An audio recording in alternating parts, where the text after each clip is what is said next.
बहुत समय पहले की बात है। सोनापुर नामक गांव में 3 बहनें प्रीति, कृति और श्रुति अपनी दादी के साथ रहा करती थी। दादी प्रीति और कृति से तो बहुत ज्यादा प्यार किया करती थी, लेकिन वह श्रुति की तरफ देखना भी पसंद नहीं करती थी। श्रुति अपनी दादी की प्यार की एक झलक पाने के लिए घर का सारा काम करती थी, उनकी हर बात मानती थी, उन्हें कभी कोई शिकायत का मौका नहीं देती थी। लेकिन वह इस सब के बावजूद भी दादी सिर्फ और सिर्फ प्रीति और कृति से ही प्यार किया करती थी। एक दिन वह बहुत सारी शॉपिंग करके लेकर आती हैं और प्रीति और कृति को आवाज लगाती हैं, कृति और प्रीति, मेरी दोनों शहजादी पोतियों, कहाँ हो? जरा बाहर तो आओ। देखो आज तुम्हारी दादी तुम दोनों के लिए कितना सब कुछ लेकर आई है। सुंदर सुंदर ड्रेस, सुंदर सुंदर कलर की नील पॉलिश, सुंदर सुंदर कलर की लिपस्टिक। आओ आओ, जल्दी आओ, जरा अपना सामान तो देखो। अरे वाह दादी जी, यह कितनी सुंदर सुंदर नेल पॉलिश है, लिपस्टिक है, ड्रेस है। कृति, अभी 2 दिन पहले ही तो हमने 50,000 रुपए की शॉपिंग की थी। दादी हमसे कितना ज्यादा प्यार करती है, और देखो आज ये बाहर अपने लिए शॉपिंग करने गई और फिर हम दोनों के लिए कितना सब कुछ लेकर आ गई। दादी आप बहुत अच्छी है। तुम दोनों मेरी आंखों का तारा हो, तुम्हें नहीं देखती तो मुझे सुकून नहीं मिलता, चैन नहीं आता। तुम दोनों के लिए नहीं करूंगी तो किसके लिए करूंगी? उस मनहूस श्रुति के लिए जिसने मेरे बेटे को मार दिया, बहू को मार दिया अपनी मनहूसियत से। खैर, मैंने भी किस मनहूस का नाम ले लिया। चलो तुम दोनों को सब कुछ अच्छा लगा ना? बस मैं खुश हूँ। इस तरह से तीनों दादी पोती आपस में हंस हंस कर बातें कर रही थी। वहीं दूर खड़ी श्रुति किचन में सबके लिए चाय बना रही थी और वह चाय बनाकर लेकर आती है तो उसके हाथ से चाय गिर जाती है और चाय गिरने की वजह से जो भी शॉपिंग का सामान था वह सब खराब हो जाता है और कृति का थोड़ा सा हाथ भी जल जाता है। यह देखकर दादी बहुत ज्यादा गुस्सा करती है और वह श्रुति को जोर से थप्पड़ मारकर कहती है, मनहूस, मेरी बेटी का हाथ जला दिया। मुझे अच्छी तरह से पता है कि तू मेरी दोनों पोतियों से जलती है, कि मैं इनसे प्यार करती हूँ ना, तुझसे नहीं करती। तुझसे मेरी पोतियों की खुशियाँ बर्दाश्त नहीं होती। मेरी बच्ची को कितना दर्द हो रहा होगा। चल जल्दी से ठंडा पानी लेकर आ। मनहूस, पता नहीं इंसान है या फिर डायन, कितने लोगों को खाकर तेरा पेट भरेगा। पहले तूने मेरे बेटे और बहू को खा लिया और अब मेरी पोतियों को भी मारना चाहती है। मनहूस। दादी, यह आप क्या हमेशा मुझे मनहूस मनहूस कहती रहती हैं? आखिर मेरी वजह से कैसे माँ पिताजी मर सकते हैं? वह तो एक कार एक्सीडेंट था और वैसे भी मैंने पढ़ा है मौत को कोई नहीं रोक सकता। जब जिसकी आनी होती है वह आकर ही रहती है, किसी की वजह से कोई नहीं मरता। दादी, आप इतनी छोटी बात क्यों नहीं समझती? मैं मनहूस नहीं हूँ। आप हमेशा मुझे मनहूस समझती हैं, मुझे प्यार नहीं करती। मैं भी आपकी प्यार की एक झलक पाने के लिए कितना सब कुछ करती हूँ, आपकी हर बात मानती हूँ, घर का सारा काम करती हूँ, लेकिन फिर भी आप मुझे गलत समझती हैं। प्रीति और कृति से कितना सारा प्यार करती हैं, सारा दिन ये शॉपिंग करती हैं, दोस्तों के साथ घूमती हैं, आपकी बात भी नहीं सुनती, फिर भी आपको उन्हीं से प्यार क्यों? दादी जी, इतना भेदभाव क्यों दादी? मैं आज भी उस दिन को भूली नहीं हूँ जिस दिन वह तेरे बर्थडे वाले दिन तेरा केक लेने गए थे और उस एक्सीडेंट में दोनों बहू और बेटे चले गए। तेरी वजह से बाहर गए और तेरी वजह से एक्सीडेंट हुआ, इसलिए तू मनहूस है। प्रीति और कृति का तू मुकाबला नहीं कर सकती। वह दोनों तो मेरी आंखों की ठंडक है और तू मेरा दिल जलाती है। तुझे देखने का भी दिल नहीं चाहता। हट जा मेरी आंखों से, दूर हो जा, चली जा यहाँ से। बेचारी श्रुति रोते हुए वहाँ से आ जाती है और घर का सारा काम करने के बाद अपने रूम में जाकर अपने माता पिता को याद कर बहुत रोती है। माँ पिताजी, आखिर कब तक दादी जी मुझे मनहूस समझती रहेंगी, मुझसे प्यार नहीं करेंगी? देखिए वो मुझे मनहूस समझती है, इसलिए मुझे कुछ भी नहीं दिलवाती। मेरे पास ना अच्छे कपड़े हैं, ना अच्छा मेकअप है, ना कोई और सामान। प्रीति और कृति से कितना ज्यादा प्यार करती है, उन्हें 50,000 रुपए यूं ही दे देती है शॉपिंग करने के लिए और खुद भी इतने सारे शॉपिंग करके लेकर आती है।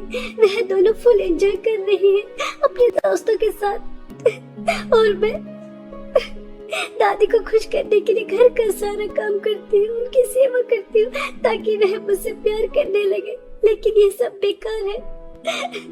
वह मुझसे कभी प्यार नहीं करेंगी, कभी प्यार नहीं करेंगी। इस तरह से श्रुति अपने माता पिता को याद करते हुए रोते रोते सो जाती है। ऐसे ही समय बीत रहा था। एक दिन अचानक दादी की बहुत ज्यादा तबीयत खराब हो जाती है और वह कृति और प्रीति को अपने पास बुलाती हैं और उनसे कहती हैं, प्रीति और कृति, मेरी प्यारी बच्चियों, मुझे पता है कि तुम मुझसे बहुत ज्यादा प्यार करती हो, इसलिए मैं तुम्हें जहाँ जाने के लिए कहूँगी तुम वहाँ जाने के लिए तैयार हो जाओगी और तुम सारे मुश्किलों का सामना करके मेरे लिए जादुई सोने और चांदी की नील पॉलिश की नदी से जादुई नील पॉलिश लेकर आओगी। दादी, आप क्या कह रही हैं? हमारे तो कुछ भी समझ में नहीं आ रहा। जादुई नील पॉलिश, मुश्किलों का सामना, आप कहना क्या चाहती हैं? साफ साफ कहिए ना। बेटा, मैंने सुना है हमारे गांव के बाहर जो जंगल है उसके पीछे एक पहाड़ है, वहाँ पर जादुई सोने और चांदी की नेल पॉलिश की नदी बहती है। अगर तुम वहाँ से जादुई नेल पॉलिश लेकर आ जाओगी तो मैं बिल्कुल ठीक हो जाऊंगी। मुझसे चला नहीं जा रहा, मेरे हाथ नहीं उठ पा रहे, उसे लगाते ही मैं बिल्कुल ठीक हो जाऊंगी। क्या बेटा, तुम वहाँ जाकर वह लेकर आ सकती हो? वहाँ जाना इतना आसान नहीं है, तुम्हें मुश्किलों का सामना करना पड़ेगा। अपनी दादी की बात सुनकर कृति और प्रीति घर से बाहर निकल जाती हैं और दादी को ऐसा लगता है कि उसकी दोनों पोतियां उसकी कितनी बात मानती हैं। तुरंत कहते ही वह चली गई, लेकिन बाहर जाकर दोनों बहनें आपस में बातें करती हैं। कृति, दादी बता रही थी वहाँ जाने पर रिस्क है, हमें मुश्किलों का सामना करना पड़ेगा। दादी की तो अब उम्र हो चुकी है, उन्हें चलने की क्या जरूरत? घर का काम करने के लिए वह है ना नौकरानी श्रुति, और बाहर की बागडोर हमने संभाल रखी है। हम दोनों बहन है ना, अब हम उस बुढ़िया के लिए क्यों फालतू में रिस्क उठाएं? प्रीति क्या कहती है? मैं सही कह रही हूँ ना? हमें वहाँ पर नहीं जाना चाहिए। हाँ प्रीति, तो कह तो बिल्कुल सही रही है। और वैसे भी हमारे गांव के जंगल कितने ज्यादा खतरनाक हैं, वहाँ पर कितने खतरनाक सांप और बिच्छू रहते हैं। ना बाबा ना, मैं अपनी जान खतरे में नहीं डाल सकती। अभी मेरी उम्र ही क्या है, मुझे जीना है, दोस्तों के साथ एंजॉय करना है। दादी की तो उम्र हो चुकी है, अब हम उनके लिए अपनी जान खतरे में क्यों डालें? और वैसे भी प्रीति, आज हमारा दोस्तों के साथ पार्टी करने का प्लान है, तो चल हम पार्टी करने चलते हैं। और दादी से आकर झूठ बोल देंगे, ड्रामा कर देंगे कि हम वहाँ पर गए थे, हमें नहीं मिली। और वैसे भी बेचारे हम पर आँख बंद करके भरोसा करती हैं, हमारी बातों में यूं ही आ जाएंगे। हमसे ये प्यार जो इतना ज्यादा करती है। इस तरह से दोनों हंस हंस कर बातें कर रही थी। यह सारी बातें श्रुति सुन लेती है और वह दोनों के पास आती है और दोनों को एक एक जोर से थप्पड़ मारकर कहती है, प्रीति और कृति, तुम जैसा मतलबी और स्वार्थी इंसान मैंने आज से पहले कभी नहीं देखा।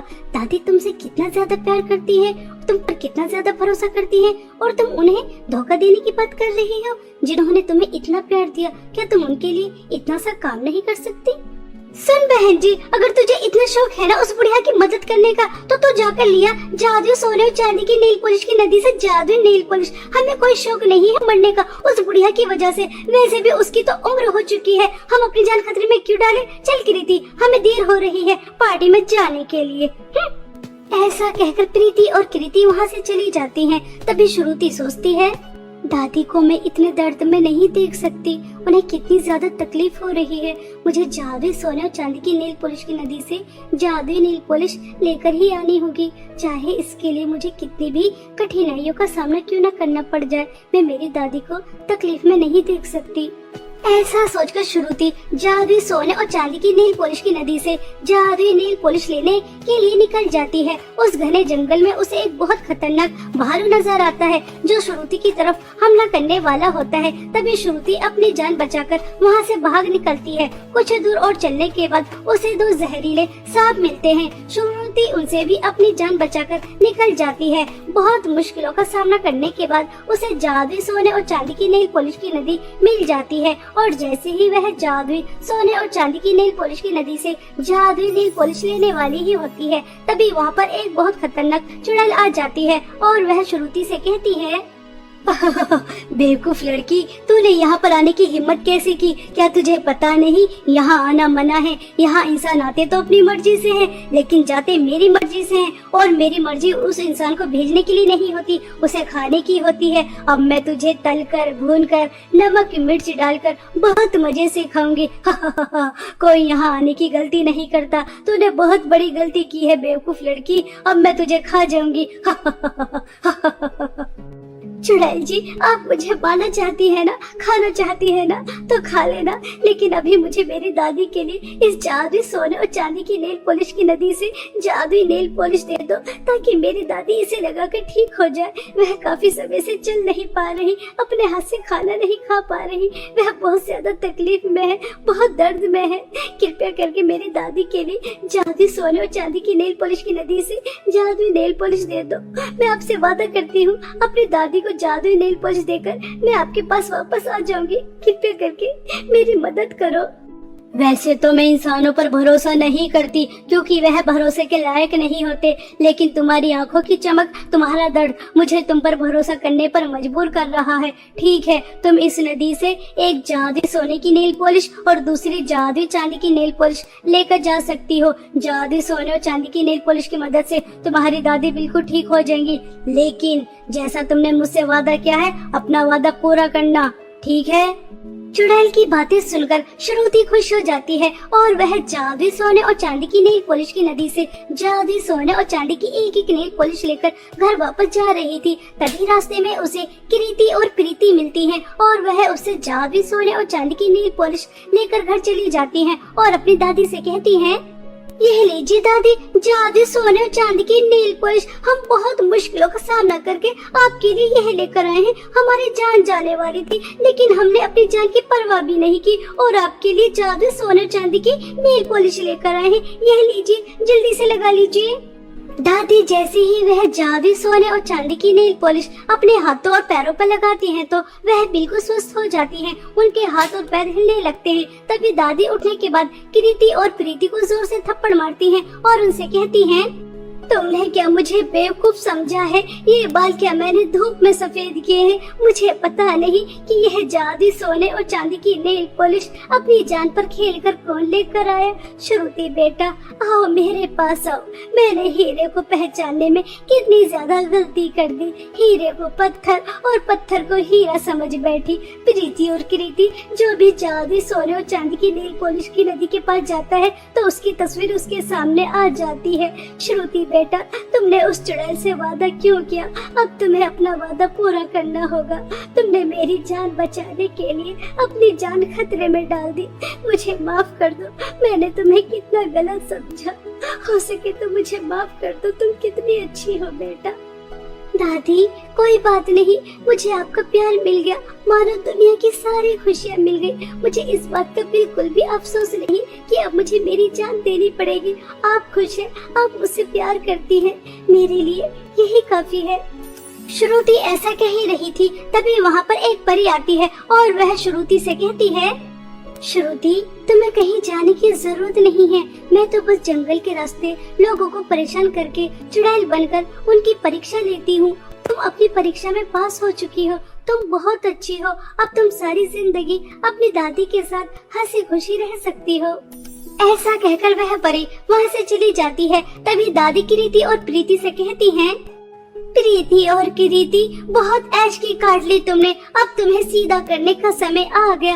अब तुम दोनों स्टोर रूम में रहोगी। तुम्हारी पॉकेट मनी बिल्कुल बंद। अब तुम बाहर भी नहीं जाओगी। अब घर में रहकर घर का सारा काम करोगी। समझ आ रही है? इसी तरह तुम सीधी होगी। इस तरह से दादी प्रीति और कृति को पनिशमेंट देती हैं, उनसे घर का सारा काम करवाती हैं और इसी तरह श्रुति के अच्छे स्वभाव और नेक दिल की वजह से उसे जादुई सोने और चांदी की नेल पॉलिश की नदी से जादुई नेल पॉलिश मिली, जिसकी मदद से उसे अपनी दादी का प्यार मिल गया, जिसके लिए वह बचपन से तरस रही थी और अपनी दादी के साथ वह एक हंसी खुशी जीवन बिताती है। बहुत समय पहले की बात है। रामपुर नामक गांव में सपना, काजल और दिव्या तीन बहनें अपनी माँ विनीता के साथ रहा करती थी। सपना और काजल तो दिखने में बहुत ज्यादा सुंदर थी। उनकी सुंदरता में कोई कमी नहीं थी, लेकिन सबसे छोटी बेटी दिव्या, वह रंग रूप में सपना और काजल की तरह सुंदर नहीं थी, क्योंकि वह सांवली थी, जिस वजह से सपना और काजल उसका बहुत मजाक उड़ाया करती थी। उसे अपनी बहन नहीं समझती थी। एक दिन सपना और काजल की फ्रेंड का जन्मदिन था और दोनों बहनें सुंदर सुंदर फ्रॉक पहनकर अपने हाथों पर नेल पॉलिश लगा रही थी। तभी वहाँ पर दिव्या आती है और अपनी दोनों बहनों से कहती है, सपना और काजल दीदी, लगता है आप सुमन के बर्थडे पार्टी में जा रही हैं। वह आपकी बहुत अच्छी दोस्त है ना? दीदी, मेरी तो कोई दोस्त ही नहीं है। मेरे रंग रूप की वजह से कोई मुझसे दोस्ती ही नहीं करता और आप भी मुझसे ठीक तरह से बात नहीं करती। मेरा पार्टी में जाने का बहुत दिल कर रहा है। क्या मैं भी आपके साथ आपकी फ्रेंड के जन्मदिन पार्टी में जा सकती हूँ? तूने अपनी शक्ल देखी है? काली कलूटी, ऐसा लगता है जैसे कोयले से अभी निकल कर आई है। और हम दोनों बहन कितनी ज्यादा गोरी हैं, बिल्कुल दूध की तरह। हम तुझे अपने साथ ले जाकर अपनी इंसल्ट नहीं कराना चाहते, इसलिए चुपचाप घर में रहकर घर का काम कर। तू सिर्फ और सिर्फ इसी लायक है, पार्टी या शादी में जाने के लायक नहीं। हाँ हाँ काजल, कभी कभी तो मुझे ऐसा लगता है कि माँ हमसे झूठ बोलती है कि ये हमारी बहन है। मुझे तो ये अपनी बहन कहीं से नहीं लगती। माँ भी गोरी, हम दोनों बहन भी गोरे, सिर्फ और सिर्फ यही है काली कलूटी। जरूर माँ हम सबसे झूठ बोलती है, इसे कचरे के डब्बे से उठा के लेकर आई होंगी।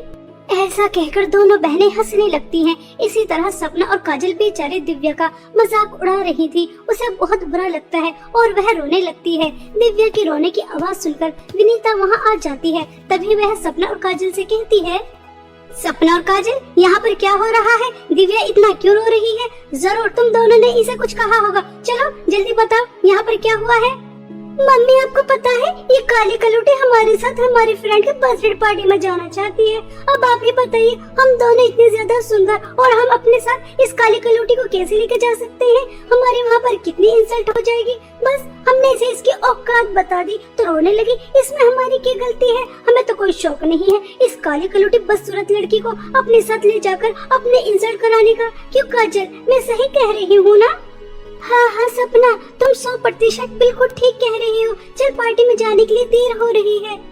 सपना और काजल के मुंह से दिव्या के बारे में यह अनाप शनाप सुनकर विनीता को बहुत गुस्सा आता है और वह दोनों को जोर जोर से थप्पड़ मारती है और उनसे कहती है, सपना और काजल, तुम दोनों इसकी बड़ी बहन हो और तुम बड़ी बहन होकर दिव्या के साथ ऐसा बर्ताव करती हो। मुझे बिल्कुल भी अच्छा नहीं लगा। मैंने तुम्हें यह संस्कार तो नहीं दिए कि अपने से छोटों को इस तरह से अपमान करो। देखो, अब तक जो भी तुमने दिव्या के साथ किया उसे मैं बदल तो नहीं सकती, लेकिन अब मैं दिव्या के साथ कुछ गलत होने नहीं दूंगी। तुम्हें अच्छा लगे या बुरा, तुम दिव्या को अपने साथ अपनी फ्रेंड के बर्थडे पार्टी में लेके जाओगी। अगर नहीं लेके गई तो मुझसे बुरा कोई नहीं होगा, समझ लेना। अपनी माँ के कहने पर काजल और सपना दिव्या को अपने साथ अपने फ्रेंड के बर्थडे पार्टी में ले जाने के लिए तैयार हो जाती हैं। तभी दिव्या अपने लिए एक सुंदर फ्रॉक निकालती है, उसे पहनती है। उसके बाद लिपस्टिक लगाती है, हाथ पर नेल पॉलिश लगाने लगती है। दिव्या को नेल पॉलिश लगाते हुए देखकर तभी सपना और काजल हंसने लगती हैं। सपना देख तो, ये काली बंदरें किस तरह से तैयार हो रही है। चाहे कितनी भी अच्छे से तैयार हो जाए, लेकिन लगेगी तो ऐसी की ऐसी ही जैसी है। काली कलूटी बदसूरत हमारी तरह सुंदर तो नहीं हो जाएगी। और ये देख सपना, इसके काले हाथों पर ये नेल पॉलिश कैसी लग रही है और लिपस्टिक तो ऐसी लग रही है जैसे किसी बंदरिया ने लगा ली हो। काजल यार सोच, जब ये बदसूरत लड़की हमें ऐसी लग रही है तो हमारी फ्रेंड हमारा कितना मजाक उड़ाएंगे। लेकिन माँ ने कह दिया तो इसे लेकर भी जाना पड़ेगा। मुझे तो बहुत गुस्सा आ रहा है, पता नहीं इस काली कलूटी से हमारा पीछा कब छूटेगा। चलो बहुत देर होगी तुझे तैयार होते हुए, ये नेल पॉलिश मुझे दे। सुंदर तो नहीं हो जाएगी तो इसे लगाकर। ऐसा कहकर सपना दिव्या के हाथ से नेल पॉलिश छीन कर रख देती है और उसे नेल पॉलिश नहीं लगाने देती। दिव्या फिर भी खुश होकर उनके साथ बर्थडे पार्टी में जाने के लिए तैयार हो जाती है। तीनों बहन पार्टी में चली जाती हैं। तभी दिव्या को देखकर काजल और सपना की फ्रेंड हंसने लगती हैं और उनसे कहती हैं, अरे यार सपना और काजल, तुम्हारे साथ ये काली कलूटी काली बंदरिया कौन है? आज से पहले तो हमने तुम्हारे साथ कभी इतनी काली और बदसूरत लड़की देखी नहीं, फिर आज तुम अपने साथ किसे लिए घूम रही हो? वैसे तुम्हें इतनी शानदार पार्टी में इसे लेकर आना नहीं चाहिए था। हमारी पार्टी में ग्रहण लग गया। छोड़ ना यार, अच्छा हुआ अपने साथ ऐसी काली कलूटी लड़की को लेकर आ गई। अब हमारी पार्टी पर नजर लगने से बच जाएगी। समझ लेंगे कि काला टीका यहाँ आकर खड़ा हो गया। वैसे सपना और काजल, तुम्हें ही काला टीका मिला कहाँ पर है? वो अरे नहीं यार सोनम, तुझे तो पता ही है कि हम दोनों बहनें कितनी अच्छी हैं। ये हमारी नौकरानी की बेटी है और ये कभी पार्टी वगैरह में गई नहीं। हमें लगा चल तेरी पार्टी तो कितनी बड़ी होने वाली है, इसे वहाँ लेकर चलते हैं। बस इसलिए अपना बड़ा दिल कर इस काली कलूटी बदसूरत लड़की को अपने साथ लेकर आ गए। बस यही बात है और तो कुछ नहीं। ठीक है, जब तुम अपनी नौकरानी की बेटी को इस पार्टी में लेकर ही आ गई हो तो अब कर भी क्या सकते हैं। वैसे तुम्हें अपने नौकरों को इतना सर पर चढ़ा कर नहीं रखना चाहिए, इसे कहीं दूर बैठा दो। ऐसा कहकर सोनम वहाँ से चली जाती है। सोनम के जाने के बाद सपना दिव्या को जोर से थप्पड़ मारती है और दिव्या को वहाँ ले जाती है और उससे कहती है, दिव्या की बच्ची, देखा तूने किस तरह से सभी फ्रेंड्स हमारे ऊपर हंस रही थी। अब तो चुपचाप यहाँ रहकर हमारा इंतजार करना जब तक पार्टी खत्म नहीं हो जाती। बहुत शौक था ना तुझे पार्टी में आने का। और खबरदार माँ से अगर तूने हमारी शिकायत लगाई। सपना, तूने देखा किस तरह से सब हमारे ऊपर हंस रहे थे, हमारी कितनी इंसल्ट हो रही थी। सपना और काजल दीदी, वह सब लड़कियां तो मेरे ऊपर हंस रही थी, मेरा मजाक उड़ा रही थी, मुझे काली कलोटी बदसूरत कह रही थी। इस सब में तुम्हारी इंसल्ट कहाँ हो रही थी। दीदी, आज से पहले आपने मेरा कितना मजाक उड़ाया, मुझे इतना बुरा कभी नहीं लगा।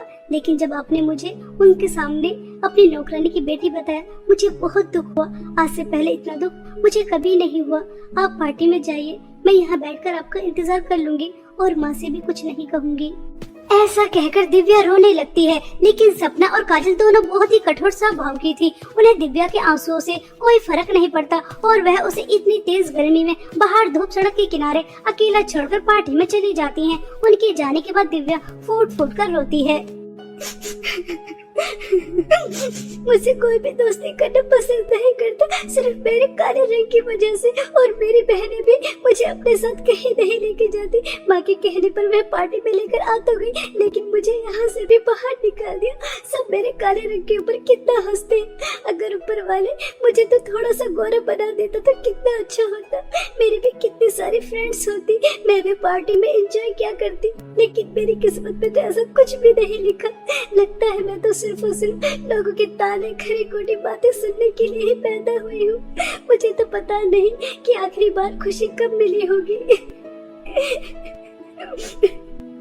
ऐसा कहकर दिव्या बहुत रोती है। तभी उसे किसी और की भी रोने की आवाज आती है। दिव्या वहाँ जाकर देखती है तो एक पेड़ रो रहा था। तभी वह पेड़ दिव्या से कहता है, मुझे बहुत तेज प्यास लगी है, मुझे इतनी गर्मी में कोई पानी पिलाने वाला नहीं है। मैंने काफी समय से पानी नहीं पिया, क्या तुम मुझे पानी पिला सकती हो?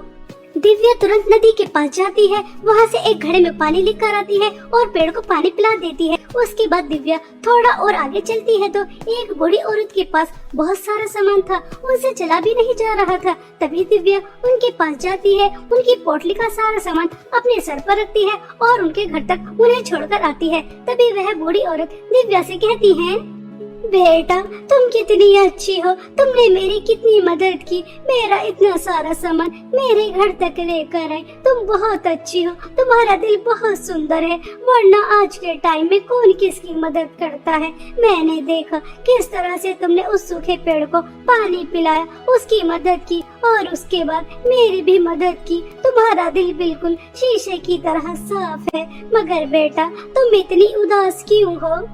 अम्मा जी, सब मेरे काले रंग का बहुत मजाक उड़ाते हैं। मेरी बहनें भी मुझसे प्यार नहीं करती, बस इसी वजह से उदास हूँ। बेटा तुम इतनी उदास क्यों होती हो? मैं तुम्हें अपने जादुई सोने और चांदी के नेल पॉलिश के कुएं के पास लेकर चलती हूँ, आओ मेरे साथ चलो।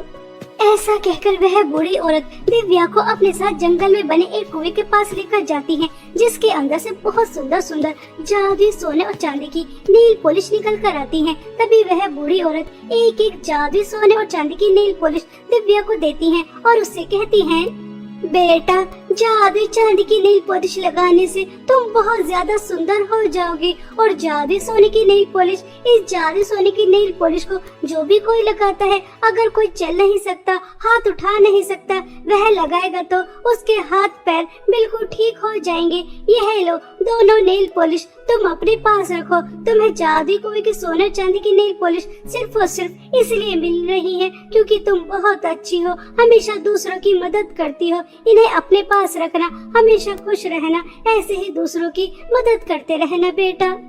दिव्या जैसे ही वह जादुई चांदी की नेल पॉलिश लगाती है तो वह बहुत ही ज्यादा सुंदर हो जाती है। खुद को इतना ज्यादा सुंदर देखकर वह बहुत खुश होती है और खुशी खुशी घर चली जाती है। घर जाने के बाद दिव्या देखती है कि घर पर तो कोई भी नहीं है। तभी उसे पड़ोसियों से पता चलता है विनीता काजल और सपना के साथ हॉस्पिटल में है। यह सुनकर दिव्या घबरा जाती है और तुरंत हॉस्पिटल जाती है। वहाँ जाकर दिव्या देखती है तो सपना और काजल हॉस्पिटल बेड पर लेटी थी। तभी वह अपनी माँ से कहती है, माँ सपना और काजल दीदी को क्या हुआ है?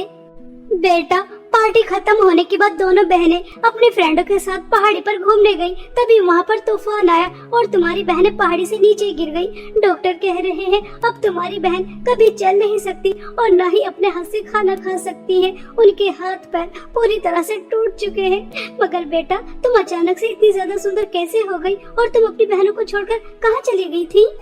माँ, मुझे पार्टी में बिल्कुल भी अच्छा नहीं लग रहा था।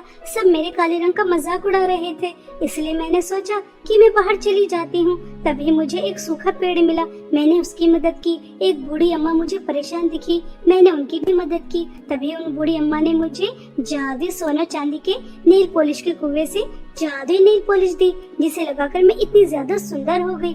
लेकिन अब आपको परेशान होने की जरूरत नहीं है। सपना और काजल दीदी भी ठीक हो जाएंगी, क्योंकि मेरे पास जादुई सोने की नेल पॉलिश है, जिसे लगाते ही बिल्कुल ठीक हो जाते हैं। ऐसा कहकर दिव्या जादुई सोने की नेल पॉलिश सपना और काजल के हाथ और पैरों पे लगाती है, जिसे लगाते ही दोनों बहनें पहले की तरह बिल्कुल ठीक हो जाती हैं। तभी दोनों बहनें दिव्या से माफी मांगती हैं। हमारी प्यारी छोटी बहन, हमें माफ कर दे। हमने न जाने तेरा कितना मजाक उड़ाया और तू कितनी अच्छी है। चाहती तो माँ को सब सच बता देती कि पार्टी में से हमने तुझे बाहर निकाला और हमारे ऊपर हंसती भी कि अब हमारे हाथ और पैर नहीं रहे, लेकिन तूने ऐसा कुछ भी नहीं किया। आज हमें समझ आ गया कि इंसान की सुंदरता उसके चेहरे से नहीं होती, उसके दिल से होती है। तेरा दिल बहुत सुंदर है, बुरे तो हम हैं, बदसूरत तो हम थे जो तेरे इतने सुंदर दिल को नहीं समझ सके। बहन, हो सके तो हमें माफ कर देना। सपना और काजल दीदी, आपको अपने किए पर पछतावा है? बस मुझे इतना ही चाहिए, और मैं तो हमेशा से आपके प्यार के लिए तरसती रही। मुझे आप दोनों का प्यार मिल गया, मुझे और कुछ नहीं चाहिए। अब हम तीनों बहनें एक साथ हंसी खुशी रहेंगे। तीनों बहनों का ऐसा प्यार देखकर तभी विनीता कहती है, सपना और काजल, देखा, आज दिव्या के अच्छे स्वभाव की वजह से उसे जादुई सोना चांदी की नेल पॉलिश मिली, जिसकी वजह से तुम्हारे पैर वापस आ गए। इसलिए कहते हैं इंसान के रंग रूप से उसे जज नहीं करना चाहिए, इंसान का दिल सुंदर होना चाहिए। अब तुम तीनों बहनें इसी तरह प्यार से रहना। मैं तुम्हारे लिए स्वादिष्ट स्वादिष्ट खाना बना कर लेकर आती हूँ। ऐसा कहकर विनीता खाना बनाने चली जाती है और तीनों बहनें इसी तरह हंसी खुशी रहती हैं।